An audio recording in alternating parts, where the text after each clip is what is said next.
안녕하세요, 선생님. 간단하게 자기소개 좀 부탁드릴게요. 안녕하세요. 저는 운세담다에서 상담을 하고 있는 무심이라고 합니다. 반갑습니다. 무속인의 길을 가게 되신 혹시 특별한 이유나 상황이 있으셨을까요? 원인 모르게 제가 안진뱅이가 됐었어요. 두 다리를 쓸 수 없고 걸을 수 없고 백방을 다녀도 원인을 알 수 없고 어느 날 어떤 할아버지를 만나면서 꿈속에서 만나던 1년 정말 백발의 노인이 나타나셔서 할아버지하고 인연을 잡고 제자의 길을 가고 할아버지 딸로 살아야 다리를 쓸 수 있다 해서 주저안하고 선택에 권리가 없었잖아요. 걷고 싶은 마음에 어렸으니까 무속의 길을, 제자의 길을 접어들게 됐고요. 오래됐기는 했지만 한 30년 이상 할아버지 믿고 할머니 믿고 하시라는 대로 주시는 대로 가고 있는 무당입니다.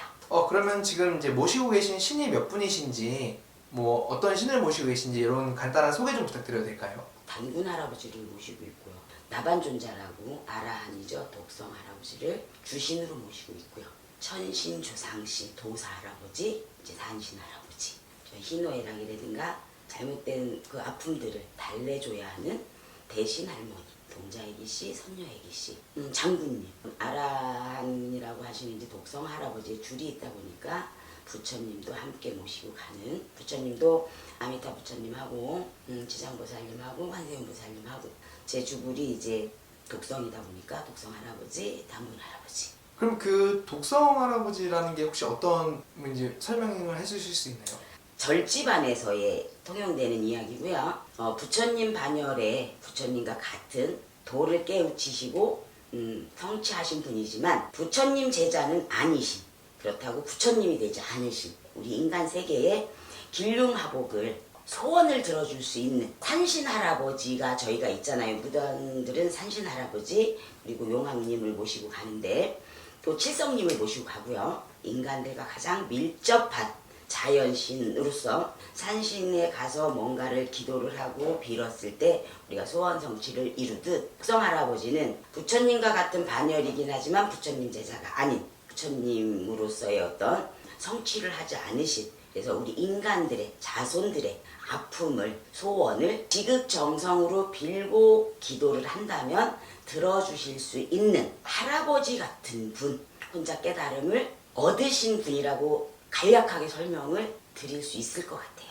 그러면 이제 점사를 보실 때 어떤 분야에서는 어떤 분이 좀 점사를 내어주시고 혹시 이런 게 따로 있으실까요? 아픈 환자들, 가정사에 폭력이 있을 수 있고 애들이나 자손들 때문에 헤어질 수 없는, 참고 살 수밖에 없는 옛날 조선시대의 여인으로 살 수밖에 없는, 누구한테 정말 말 못할 치부 같은 아픔을 겪고 있는 내담자들이 연결이 된다고 하면 이제 할머니, 대신 할머니가 나서서 점사는 봐주지만 이런 소원들을 들어서 기도 성취를 시켜주시는 분은 독성 할아버지, 도사 할아버지가 담당을 하고 계시고요. 또 제가 모시고 있는 아미타 부처님, 중생들의 아픔을 어루만져 주시고 진심으로 살기를 원하고 바뀌어지기를 원한다면 소원을 들어주시는 분이기 때문에 아픈 환자들은 이렇게 독성 할아버지나 도사 할아버지, 아미타 부처님이 성취를 시켜주시고, 점사는 주로 아픈 환자들이 와도 할머니가 주로 보시고 연애점이나 진로 깔끔한 동자 애기씨들, 장군 동자님이나 지혜가 많으신 우리 문수 동자님들이 역할 담당을 조금 해주시고 계십니다. 네. 그럼 내담자가 이제 신점을 볼 때 좀 어떤 걸 제일 중요하게 좀 봐야 할까요? 마음을 비우고 봐야 된다. 사람들은 누구나 듣고 싶은 답을 정하고 찾습니다. 말씀을 전해주시는 할머니가 됐든 동자애기씨들이 되든 내담자의 마음을 더 먼저 아시거든요. 내가 듣고자 하는 답을 들으려고 하는 게 아니라 답답하고 누군가 상의할 데가 없고 진로에서든 고민이 있을 때 정말 귀를 기울일 수 있는 마음의 자세가 중요하지 않을까라는 생각을 해요. 절해 주시는 말씀을 잘 듣고 내가 하고자 하는 일과 잘 조합을 해보고 최선의 결과치를 가져올 수 있는 노력을 가지고 상담을 하셔야 내가 하고자 하는 소원을 성취할 수 있지 않을까라는 생각을 합니다.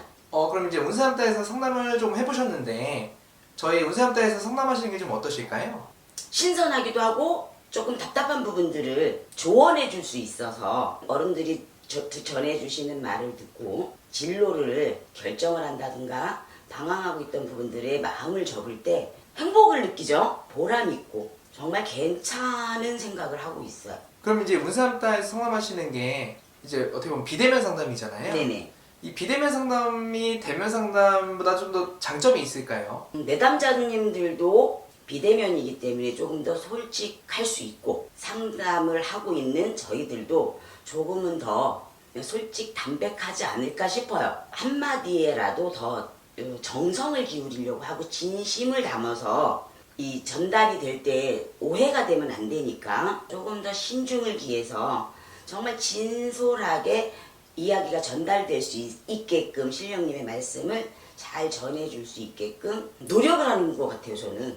그래서 내담자님들도 조금은 비대면이라고는 하지만 솔직한 마음으로 방문해 주셨으면 좋겠어. 예를 들어 우리가 재해운이 궁금해서 전화를 하셨을 때 재해가 된다는 말을 듣고자 하는 열망을 가지고 전화를 하시면 상담하시는 선생님들도 그 마음을 느낄 수 있기 때문에 사실은 조금 굴곡되는 말을 전해드릴 수가 있거든요. 진짜 진솔되게 내가 뭔가를 바꿔가고 잘못된 부분이 있으면 조금 고쳐가려고 하는 그런 마음 자세가 중요하지 않을까 싶어요.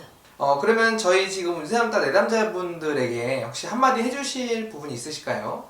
상담을 하신다고 해서 내가 듣고자 했던 말과 너무 일치가 된다고 해서 아니란 생각으로 나태해지지는 말아라. 조언을 들었고 조언일 뿐이고 나도 내가 노력을 해야 한다.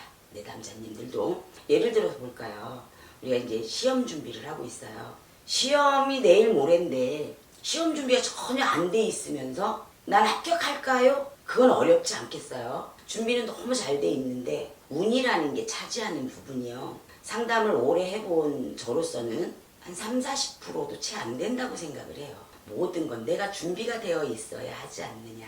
내가 노력하는 자세이고 내가 최선을 다해서 나를 알아줄 이들이 자연히 나타날 수 있게끔 내가 준비가 충분히 되어 있다면 상담을 해서 희망을 더 가지고 내가 90%를 노력을 했고 준비를 해놨어도 상담에서 좋은 결과치가 나오면 120%의 시너지 효과가 나지 않을까라는 생각도 저는 늘상 해봅니다. 네, 오늘 이렇게 인터뷰에 응해주셔서 감사드리고요. 앞으로도 좋은 모습 부탁드릴게요, 선생님. 네, 감사합니다. 열심히 하겠습니다. 네, 감사합니다. 파이팅 하세요.